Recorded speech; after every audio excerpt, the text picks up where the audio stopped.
बीते कई महीनों से मालदीव से भारतीय सैनिकों की वापसी की चर्चा हो रही थी। ऐसे में आज मालदीव में मौजूद भारतीय सैनिकों की वापसी हो रही है। हालांकि ये सब कुछ देखते हुए चीन को खुशी नहीं बल्कि एक तगड़ा झटका लगा है।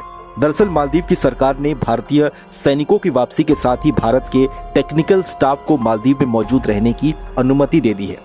मालदीव के रक्षा मंत्रालय की ओर से जारी बयान में कहा गया है कि स्वास्थ्य सुविधाओं के उद्देश्यों से भारत के द्वारा मालदीव को दिए गए हेलीकॉप्टर को ऑपरेट करने के लिए भारतीय नागरिकों का एक समूह मालदीव आ रहा है।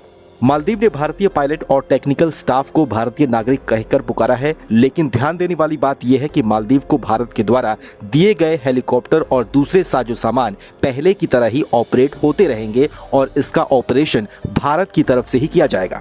ऐसे में मालदीव के इस फैसले को भारत की बड़ी कूटनीतिक जीत के तौर पर देखा जा रहा है। मालदीव में चीन अपनी पैठ को तेजी से बढ़ाने की कोशिश कर रहा था और अब उसे उम्मीद नहीं थी कि मालदीव की सरकार की तरफ से भारत के पक्ष में इतना बड़ा फैसला लिया जाएगा। जानकारी के लिए आपको बताएं तो चीन मालदीव में भारत की मौजूदगी को खत्म कर अपनी सेना और सैन्य साजो सामान को तैनात करने का प्लान बना चुका है। मालदीव में भारतीय नागरिकों की मौजूदगी इसलिए अहम है क्योंकि हिंद महासागर में स्थित मालदीव रणनीतिक रूप से भारत के लिए बेहद महत्वपूर्ण है। कूटनीतिक और राजनीतिक शब्दों में हिंद महासागर भारत का बैकयार्ड कहलाता है। इसके अलावा मालदीव में मोहम्मद मोइजू की सरकार बनने के बाद से ही दोनों देशों के बीच राजनयिक तनाव देखने को मिल रहा है।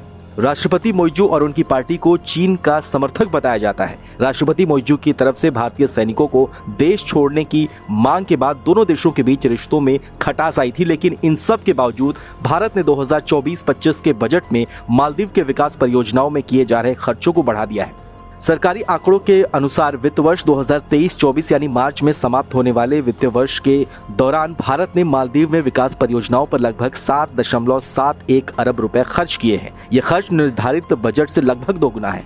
इसके अलावा वित्तीय वर्ष 2024 से 25 के बजट में भी बढ़ोतरी की गई है। 1 फरवरी को संसद में पेश हुए बजट में मालदीव के लिए 6 अरब रुपए की राशि आवंटित की गई थी, लेकिन बाद में विदेश मंत्रालय के प्रवक्ता रणधीर जायसवाल ने प्रेस कॉन्फ्रेंस में बताया कि मालदीव के लिए आवंटित बजट को संशोधित करते हुए इसे बढ़ा दिया गया है। वित्तीय बजट में मालदीव के लिए लगभग 7.8 अरब रुपए आवंटित किए गए हैं, यानी 2024-25 का बजट 2023-24 से भी ज्यादा होगा।